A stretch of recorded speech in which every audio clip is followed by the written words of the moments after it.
Welcome to Mentoring Moments. Mentoring Moments is a sub-series of the eCommerce Edge podcast. It is composed of clips taken from Jason's one-to-one and group mentorship sessions.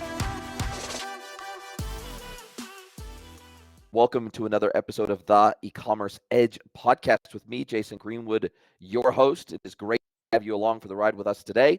It is my pleasure to welcome our next amazing guest, Carmen Williams from Global Teams. Welcome, Carmen. Great to be here, Jason. It's super cool to have you along for the ride today. Now, 2017 and 2018 were busy years for you. You started three separate companies at nearly the same time: Strategic Action Consulting, Communicate for Greatness, and Global Teams. And co-founder and director of Global Teams, which is the business that we're going to focus on today. But before we get into that, how did you get into this incredible space of basically team augmentation? Yeah, so actually by accident. So I started growing my own virtual team who were based in the Philippines at that stage, and people started asking me to help them. And I said, no, that's not what I do. I've got other things going on. But people kept on saying, but Carmen, it's working for you. I've tried it before and it didn't work. Could you help me? And eventually I said yes. And it's taken over. We've now got a team of over 100 people. So we're supporting many businesses to grow their teams with remote team members in Philippines and also South Africa now. Wow. And look, I think this is particularly relevant when we're talking about the age of AI and people saying, look, how many people can we replace with AI tooling? How much automation can we bring to our business? How much efficiency can we bring to our business? But at the end of the day, there's usually in most businesses, there is still a need for human beings. For the time being, until the robots take over, it is business people doing business with other human beings. And as a result of that, we typically are going to need some form of human help in our business, maybe AI augmented human help to help them be Yes. more efficient as well. But talk me through the changing maybe mentality or acceptance of virtual team members, EAs, PAs, remote teams. Talk me through, you've been doing this 7.5 years now. Certainly I guess the acceptance of remote teams, particularly during COVID, that became very normalized. I noticed it in my own business that my clients have zero expectation they'll ever see me in person. Obviously it's nice if I'm in their neck of the woods, I'll go and drop into their office and say good day, but there is zero expectation that will ever happen. So how do you think the societal acceptance and cultural acceptance of remote teams has evolved in the last 7.5 years? Yeah, so you're spot on. It's changed a lot. I think over COVID, especially, people who were within the same physical location were not meeting up in person. And so people got au fait with the technology and the platforms because one of the questions is like, how can I build a relationship? How can I trust someone who I've never ever met? And it's actually surprising because if you're really intentional about it and implement some key strategies, you can actually trust people and really build those relationships. When I did go to the Philippines after COVID, I'm like, oh, you're exactly like I thought you'd be. The only difference was I didn't really know how tall or short everyone was. And so that was a little bit surprised, but their personalities weren't. We could do karaoke until the early hours of the evening, which is something we can't really do online. But apart from that, like I felt like the relationships were already there even before I met them in person. And what sort of, I think that there is sometimes misnomers, incorrectly used terminology. There's a lot of misconceptions around remote teams. And the two terms oftentimes I hear used interchangeably. I don't think they should be used interchangeably, but I'd like to get your thoughts on the outsourcing versus offshoring. Very different mindset, very different team structure, very different corporate structure, very different payment structure, who pays, who owns what resources, etc. And I'd love to get your take on this because when I think of the term offshoring, right? Yeah. I think of, okay, cool. I've got a team member that is part of my team. They're part of my company. They're on my payroll. I'm paying them directly. Whereas if I'm outsourcing to a completely third party entity that, okay, cool. I don't feel necessarily the same sense of connection, the same sense of obligation, the same sense of commitment on either side, my side or the team member side. If I'm just purely outsourcing and I'm saying, okay, cool, you guys do this piece of work, you deliver it for me, I'm going to sell it into the market, right? And so help me understand how you differentiate between those two approaches. It's really interesting because like words can mean so much to and different things to different people. I think the term offshore, it's also or outsourcing, it's also a term that I avoid because it's not the model I suggest to most people because it's not very leveraged. So if you're just getting a problem, sticking it over there, saying solve it and come back to me once it's solved, it's like you said, it's removed. And those people aren't part of your team. They don't build a relationship with you. They don't get the context of your business. They don't start to think how you think. They're just following a process. So I think that can be helpful for some companies, but I think it's actually limited in the value that it can provide. Then you've got offshoring, which is like the term that you prefer, that you said involves them being part of your team. I like the team bit, but the whole offshoring bit is not my experience. So many of our clients now, they come to us because they've already tried to fill the role within the country they live in. So in Australia, for example, where I'm at the moment, it's really hard to fill customer service roles and admin roles. And people come to me saying, I've tried to hire in Australia. I couldn't find the right people, or I found someone and then they didn't stay. Could you help me? My team in Australia are really stressed and we just need help. And so when I think of offshoring, I think of a function in a business that's happening onshore and then a decision to go, okay, now let's have this function performed elsewhere at a lower cost. And that's also not what I'm seeing in the clients. What I'm seeing in my clients is a decision to go, I've tried everything. I just need some support. Could you help me? So obviously the cost differential is an advantage, but it's often not the main driver why people come to me. And what types of resources, what types of capabilities, what types of services are you finding most often make a great fit for the types of teams that you help businesses assemble for them? Is it everything, pretty much every white collar sort of task or you can imagine, or are there very specific roles, responsibilities, activities that make a better fit for offshoring than others? You got 7.5 years doing this. What makes the best fit in terms of our expectations of what these offshore teams can do? Yeah. There's two types of team members that most people get as their first remote team member. The number one, and this is probably true for e-commerce businesses as well, is the detail orientated admin with a splash of customer service person. So many business owners come to me saying, I want someone who's creative with initiative and who can do this and bells and whistles. And that's what they want, but not what they need. So often, the first person people need is the detail orientated doer who can keep things running and ticking in the background while your onshore staff and you can focus on those tasks that require so much more context and agility in the business. So that's the first role most people fill. Another common first role or a second role is that marketing support. So Canva and updating the website. And I know you do a lot of B2B stuff. So B2B marketing on LinkedIn and all that stuff. So that's another role. So once you've got like your admin and your marketing support, and the marketing support is like a little bit of creativity, but a lot of admin around the marketing because the business owner sets the strategy. Then you go to other roles, the bookkeeping role, the customer service on the phone role, the researching role. That's within the Philippines. And then more recently, once again, we solved a problem for us. We couldn't hire an account manager in Australia. So now in South Africa, we have those account manager roles, the wheeling and dealing with people roles, the sales roles, the executive assistants that they're efficient, they're scary. Those sort of roles would be in South Africa. And is that primarily because of personality and cultural differences? Is it dialect differences? Is it all of the above? Or what?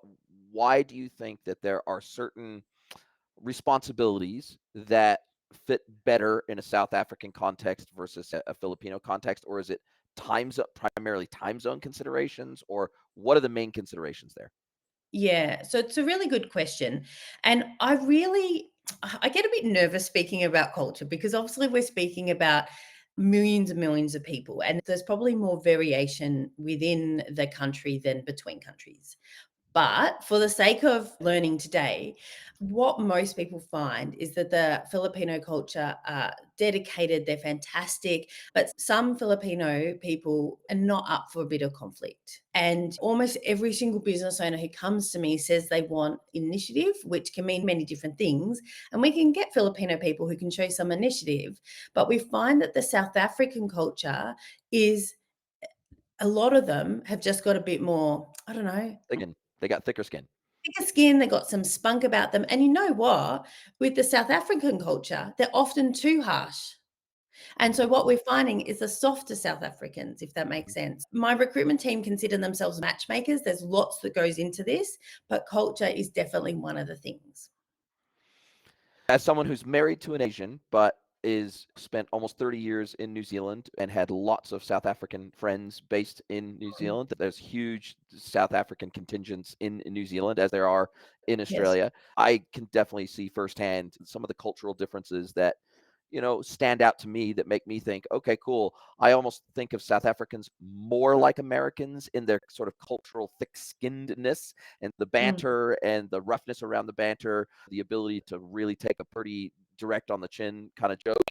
South Africa, whereas Asians probably just, again, broad generalizations, broad strokes here, better at being micromanaged, following instructions really clearly, not necessarily expecting to be able to take a huge amount of initiative, just really wanting very clear expectations, very clear directions, very clear outcomes that you want, and then being able to go away and do that and follow those directions and follow those instructions to the T to make sure the outcome is exactly what you're looking for. But where there is a scenario where there's a little bit more free form type of conversation, that's mm. sometimes where you, especially if you're in client services, you better have a pretty thick skin because sometimes the client can be pretty abrasive at times. They can be pretty challenging at times. And if you're going to have customer facing staff, you need someone that can take the heat at times, right?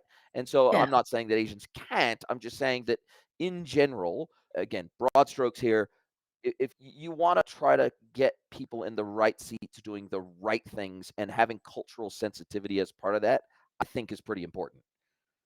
Yeah, I think so. And I think then there's the extra spice that we now are working with, which is we're supporting people with teams from the Philippines and South Africa. So they're making sure that the South Africans and the Filipinos work really well together as well. That's another element. And so when we're recruiting, we're recruiting Filipinos who have got a little bit of initiative in them and want to nurture that. And we've got a team that helps them bring that out.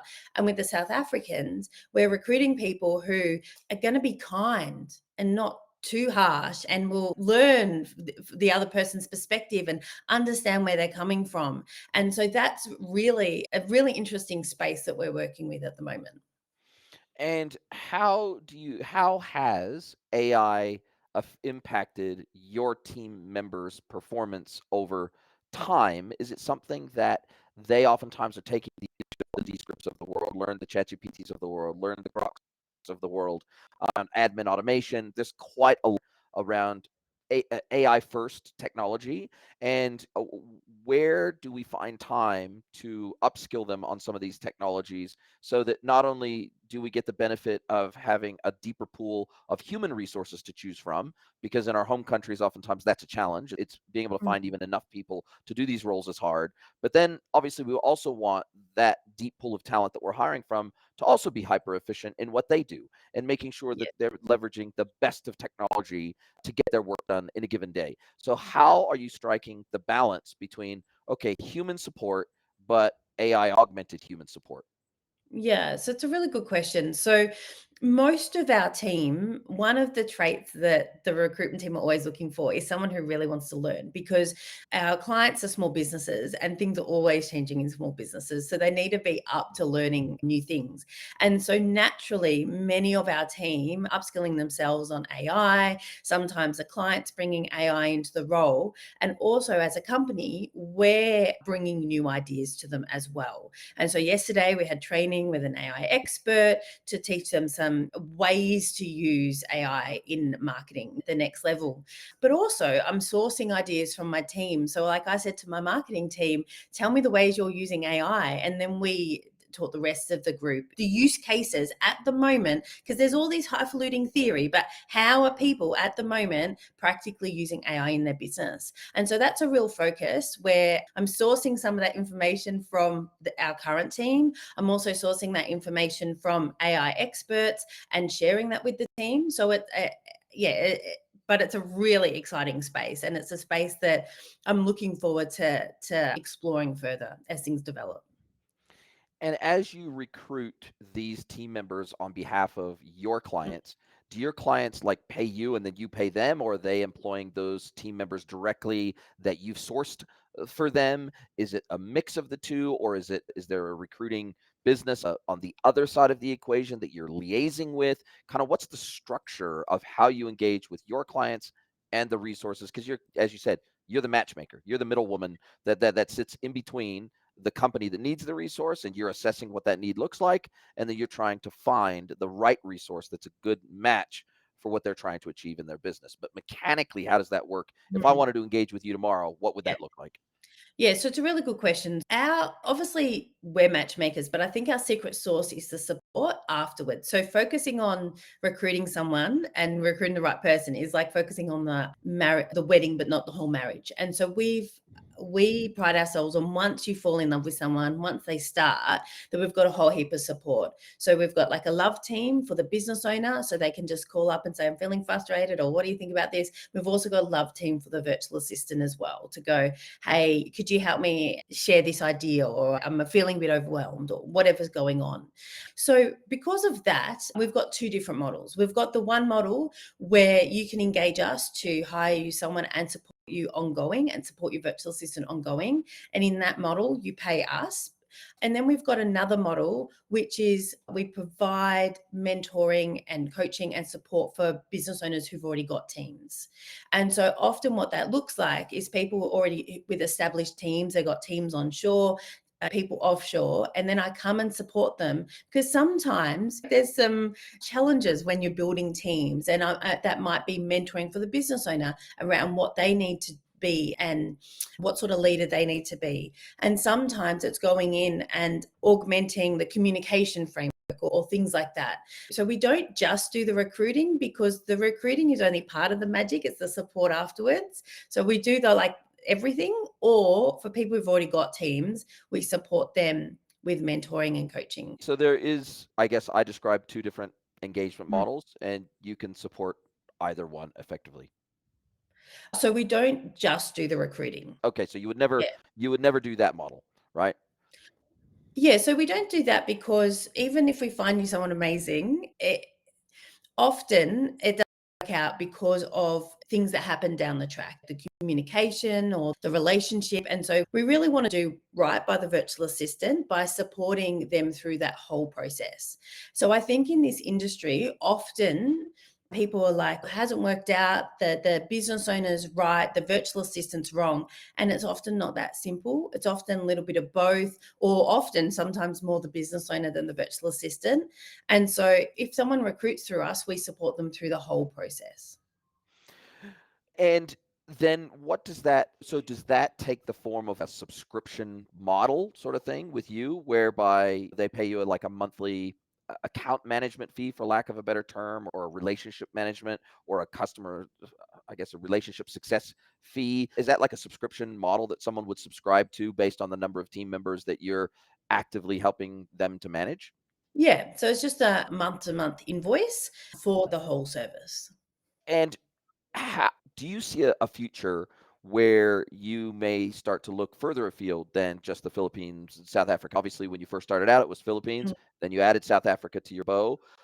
Obviously, time zones are a consideration here, and language capabilities are a consideration Mhm. here. But we have multiple English speaking countries around the world, or at least English as a second language around Mhm. the world. We have people in lots of different time zones. And do you primarily service Aussie and Kiwi businesses, because obviously that's your local time zone, or do you support businesses globally, and do you source talent globally, for lack of a better term? So it's a good question. So I'll answer the second part first. So we've got clients in Australia, New Zealand, the UK, and also Canada. So we've got a client in Spain, sorts of all over the place. We do work with them to make sure the time zones overlap enough with their work day, but also the virtual assistants aren't working all overnight because we don't think that's fair. So there's a bit of a juggle there. In terms of where we're going to source people, I don't know. I didn't even know I was starting a virtual assistant company until I solved the problem for myself. I didn't even know I was going to offer South African support until I solved that problem for myself. Now, obviously, there's amazing people in all different countries. I know we don't do the technical IT stuff, but I know there's other countries that are probably more suitable to sourcing some of those roles. So I don't know. I don't know where my business is going to lead me, but I'm sure if I start hiring in Sri Lanka because I'm building an app or whatever it is, then I'll go, oh, okay, let's help other people with that now too. So I don't know what the future's going to hold. And where do you find, if you're looking for the characteristics of a business that finds the most success with, for lack of a better term, remote teams, full stop, regardless of where they happen to reside, what are the common characteristics or themes that you see in these businesses that make them good candidates for working with remote teams? Yeah. Often when I'm speaking to a business owner, because usually we have the first few conversations with the business owner, if they've already got a team, it often gets delegated to another team member. But with the business owner, they almost always say, I've tried it before, but it hasn't really worked or whatever. And then this is my secret question to them, Jason. What did you learn about yourself in your last experience? And if they just put 100% blame on the remote team member, I'm just like, I can't work with you, dude. But if they go, look, I didn't scope the rollout properly, or they were great, but I didn't support them, or if they take any responsibility for it not working out, I go, great, I can work with you. I don't need you to be perfect, but I need you to take ownership because the results are going to be dependent on how you and your team support this person. We can find people a superstar, but if they're not going to, the business isn't going to do their part, they're going to flounder. So it's that ownership that I look for. And so how are we thinking about cost structures? Because I, like you, I've worked with many remote teams over the years in agency life and everything, having developers all around the world working remotely, all the way from Vietnam to the Philippines to Eastern Europe to India to just about everywhere. I've worked with teams almost everywhere in the world that has a development capacity. And there is the time zone consideration, there's the language consideration, there's the culture consideration, there's the work ethic consideration. There's always these considerations. In my experience, the added overhead of managing remote teams usually negates any significant cost benefit of the underlying salary or wage or whatever it is you're paying to that team member. So are most of your clients initially coming to you trying to save cost, or are they initially coming to you going, we just can't build, we want 20 people or 30 people in our customer service team or something like that. We're just really struggling to build that scale of team locally at pace, and therefore we're looking for this offshore team? Or do they initially come to you thinking they're going to save a whole pile of cash, and then they realize actually there's a layer of management overhead that is added to the business when you're trying to support remote team members in the way that they need to be supported to do their job well and to get satisfaction out of their job and to stay with you long term and to professionally be able to upskill and learn and move up the totem pole, so to speak? There is that extra layer of overhead, and then there is there's some overhead from a time zone perspective. So there's always a turnaround time, there's always a little bit of a lag, there's always challenges that go along with hiring and managing and maintaining and supporting these remote teams. But what you find, at least from a highly technical role perspective, in my experience, is it's just the sheer scalability of that model is justification enough to usually invest that extra management layer into supporting those teams. Yeah. So I don't have the experience with the technical side of things, but when someone comes to me and says, look, I want one team member or 10 team members or whatever, I legitimately work out if they're going to get an ROI because I paint a picture of this is what it's going to take to make this work. I've said no to people. Like I've said, look, no, like this isn't, I don't think this is the right move for you. So I really play the long game. It's important to me that I'm honest and that people trust me because I've said no to people and then they've referred to me before. So that ROI, that management layer, that like I consider all of that when I talk to them. Now, I find that there's two types of people that come to me. There's with love and respect, let's call them the baby business owner, because that's where I was when I started with my first virtual assistant. That it's just them, they don't have support, like they couldn't possibly ever afford to hire someone in Australia to do that or locally to do that thing. And like either they get support from a remote team member or they don't. So there's the baby business owner.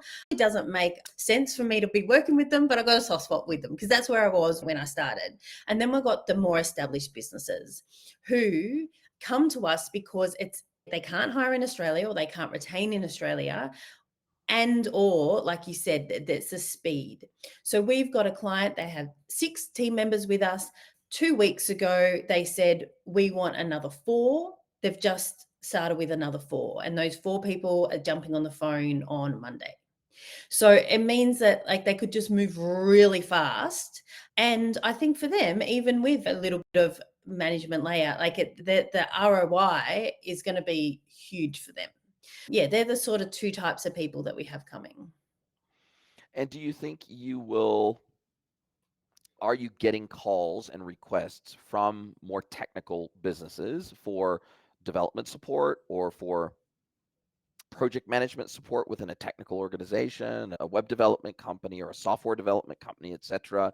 Do you see yourself expanding your services and your knowledge and your ability to be able to go out and identify people that would make a good fit for more technical organizations? Because it feels, again, it's oftentimes not a case of, oh, I can't afford to pay a local software developer for whatever reason. It's more, I can't find enough software developers locally. And so therefore, I'm going to start looking overseas to develop a solid team or at least additional pods that I can build that compose front-end developer, back-end developer, tester, quality control person, etc. It feels that would be a natural evolution for you, but I guess that would have to be something you also were interested in to want to do.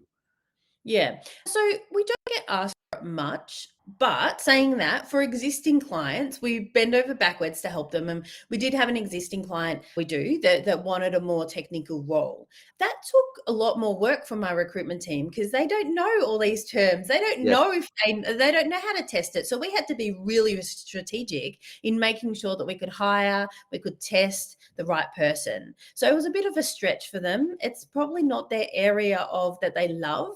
They love feeling like that they're using their gut instinct and working out the chemistry, and is the business owner or the person that's going to be delegating going to love them. Like, I think that's our zone of genius. Saying that, if I got an influx of people asking, I would learn pretty quickly. But at the moment, that's not what we're focusing on. What I do find though is sometimes business owners come to me saying, I want this unicorn who can do everything, including these very technical things and this boring admin stuff.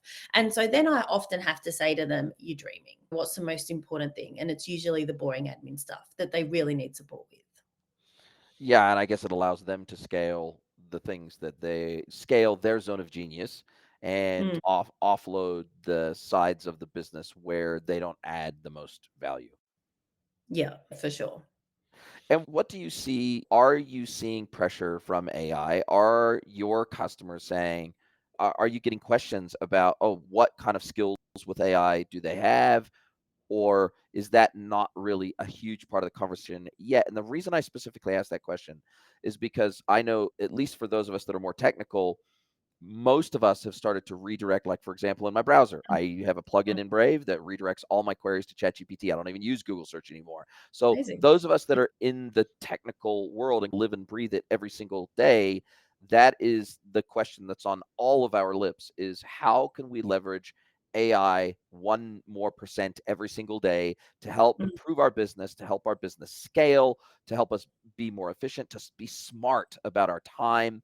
Or are most of these business owners working in some sort of maybe local business, some physical, maybe they're shipping physical goods or something like that. And so therefore they're looking for more operational support than internal technical support. Yeah. So most of our clients are looking for operational support. I think the technical side of things is interesting. I think probably most of our clients are a little bit not as technical as you. Yeah. Although saying that, I have a client that he comes to mind. He's a technical nerd. He's built lots of cool stuff. And he said to me 3 years ago when he hired his virtual assistant, I need someone to do this function, but within 6 months, I'm going to get my automation at that stage, not AI to overdo it. He's still got his virtual assistant 3 years later because he's implemented all this technical stuff to make things more efficient, but there's still other functions that his virtual assistant's doing that the technical stuff at the moment can't do. And so I think that's a very interesting case. The people that are coming to me and not as savvy generally as you, but there's a presumption that the virtual assistant's going to use AI. And so what I'm doing with the business owners is going, that's good, your virtual assistant can use it, but this is how you, and obviously simple stuff, but this is how you build your own GPT. This is what you need to do so that your virtual assistant can be successful. And so I'm often upskilling the business owners around how to get the best use from AI and their virtual assistant together. Wow, amazing. I almost think of, like I think of the best virtual assistant as, and this is, I know this is unrealistic, completely unrealistic, but I think of it Mm. as Donna from Suits. That's what I think is like the prototypical. I think, man, this person can read my mind. They can Yeah. almost predict what I need before I need it. They become an extension of me and of my. They give me superpowers to do what I do well, super well, and Yes. I'm going to ultimately look like I got my shit together more with this person in my life than not having this person Mm. in my life. Is that kind of how things end up working out given a long enough period of time and working relationship?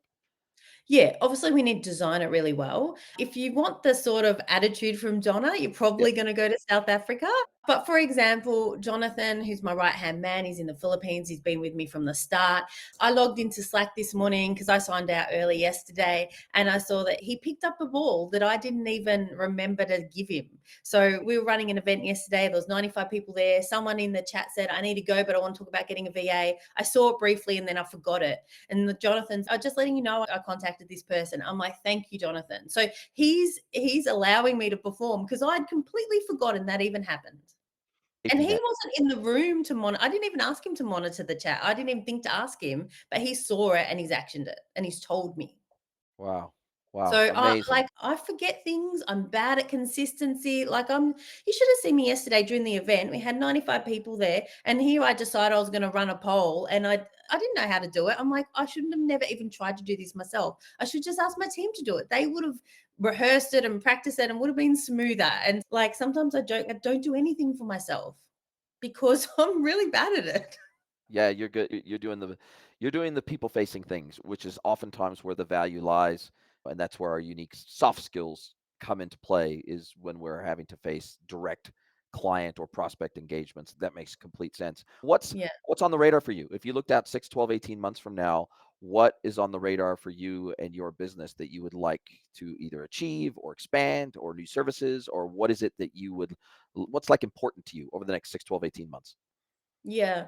So obviously the AI stuff, upskilling our current team in AI and working out how we can support our clients with that as well. But for us personally, we've identified that we've avoided niching. Everyone says niche, you should niche. And we've just avoided it because I've just been having too much fun talking to all different people. But now we're like, hang on, like it's niche. So for example, car dealerships have been very successful for us and we've just organically got some clients in that space. But now I'm like, okay, so last week with my team I created a website in a week. Yesterday the brochure got done, and now we're going to do some old school sales and walk into some car dealerships, and then we'll get some strategic partners to help us. But it's really fun just to play with, let's just create a new business in the week. and then let's see how it goes. And so I've been really, yeah, enjoying that space. I love it. I love it. And if people want to get a hold of you, I will drop a link to both your website and your LinkedIn profile in the show notes. But other than that, if people want to talk to you about all things offshoring, outsourcing, remote teams, augmented resources, what's the best way to get hold of you? Yeah, I'd love for people to connect with me on LinkedIn, but also if you do want to have a chat on our website, there's a opportunity to organize a chat with me and we can explore things from there. There's also a whole heap of free stuff on my website. Like if you've already got a team and I just want support in how to work with them, there's a lot of free stuff there as well. Wow, amazing.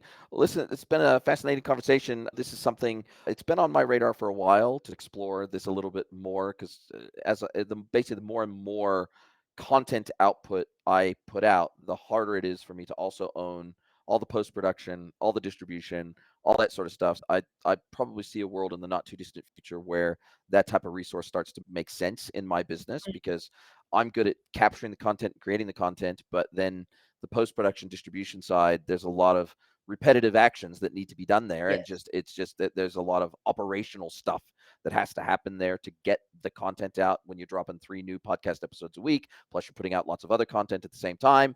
It's a lot. I spend probably 8 hours a week at least on content. So it does add up over time when you think about that over a year. It's a lot of time dedicated to just content production and distribution. So yeah, it's definitely been on my radar. I'm going to probably have to come talk to you soon at some stage and see how this all works out.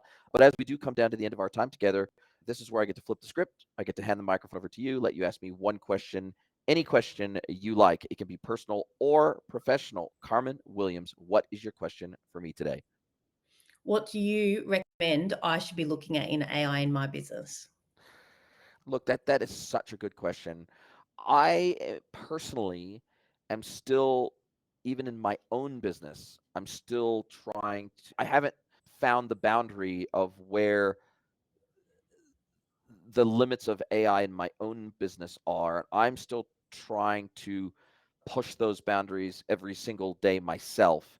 I find that research is particularly good with AI, and I have talked about this on the podcast before. I know that even 6 months ago, for example, if I needed to find a piece of data in a PDF, for example, and it's a Mm. 100-page PDF, I'd have to open it in Reader. I'd have to do Control F. I'd have to find a keyword. I'd have to find what page it was on. I'd have to copy and paste the information out of the PDF. I'd have to reference back to the page number of the PDF. Whereas I can upload an entire 100-page document to ChatGPT and ask it to summarize it for me in 2 paragraphs, and it'll do that. Or if I'm looking for a specific piece of data, I can say, where in the document is this thing? And it will just find it and it'll tell me what page it's on. It will even clip images out and all the sorts of things. So, like, I think really just having an AI first mindset to say, okay, I'm going to do this thing now. I'm going to do this task now. What should I ask ChatGPT about how to start this task? Should I ask ChatGPT how to do it the most efficiently? Or what I've also found is, especially for architectural documents, I can upload, so I can take a Google Doc, I can spit it out to a PDF, I can export it to a PDF, I can upload it to ChatGPT and just basically ask it, is there anything I've missed here? Is there any, this is what I'm trying to achieve. This is what this technical document is, what the output is referring to. And I find that the more context I give, For and sure. the deeper the instruction, whereas in your standard Google search, you're trying to keep your queries super short, super punchy, no more Mm. than 3 or 4 words. You're trying to be super granular, trying to be super specific. And I find that I had to retrain my brain because I've been using Google since Google was Google, and my brain was trained on short, super hyper relevant queries. Whereas I find that I've had to retrain myself to take a much more verbose, much more conversational approach to anything I do with AI. That the more granular and almost like maybe taking an approach that I would take with an assistant, where I need to Mm. give them very detailed context. Like the more context you can provide to an assistant, a human assistant, Mm. that same level of context works in an AI world, and it works really well. And you can just use your language, your natural human language. And so I've had to get out of the mindset of ultra short queries, No, let's have an actual conversation about this. Let's get as detailed and nuanced as we possibly can before we ask AI for help. And that would be the thing that I would advise most people, because most people I found, they treat ChatGPT like they do Google. And Yeah. you will just not, whether it's Grok or any of the major consumer AI Mm, platforms, they all perform better the more nuance and context you can provide. And yeah. so I would say that the sooner you can break the Google search mindset and move into a conversational AI mindset, the better the results you will get. Yeah, that's really good advice. Only just in the last few weeks have I stopped typing prompts, which were Yes. max a few sentences, to just pressing the record button and like Yes. rambling, like not even in order. Like you said, just like what's on my mind, as if I'm talking to someone. This is the background. This is what I want to do, but I'm not sure about this. But I want to include this bit, and it's like paragraphs of like just rambling, and it's like magical. Yeah, it's a very advanced form of autocomplete is basically where we're at right now with AI. And I think it will continue to get better, and hallucinations will continue to decrease because there's still pretty serious hallucinations at times with Mm. AI. But yeah, the AI first tools that are out there around post-production, editing, things like that, just magic, magic, magic what they can do. And I also use HeyGen. Yes. I don't know what type of content you typically put out, but I use HeyGen to translate all of my podcasts into Spanish. So I have Spanish language channels Mm. for my I podcast, and I have noticed that English. when I looked on your website. I'm like, that's cool. So use Yeah, HeyGen. Yeah. yeah. So I use HeyGen for that, and it does not only the translation, but it also does the face, the lip, and the voice sync. So it actually sounds Mm. like me and the guest speaking natively 100% in Spanish. So it's pretty I'll impressive. have to And check myself out in Spanish when yeah, you absolutely. Once this is released, you'll have the links in Spanish for sure. So I yeah, think my we'll name's really sexy in Spanish, so I think that'll be good. yeah, Carmen. Yeah, absolutely. Playa del Carmen. Listen, this has been a great time. I've really enjoyed the conversation. I think it gives me and hopefully the audience some significant food for thought about how they can make their business more efficient with augmented teams. So I really appreciate your time. I hope you have a great rest of your day. You too. Thank you, Jason. If you'd like to get mentored by Jason for free, head over to greenwoodconsulting.net, scroll to the bottom of the page, and click Get Mentored by Jason.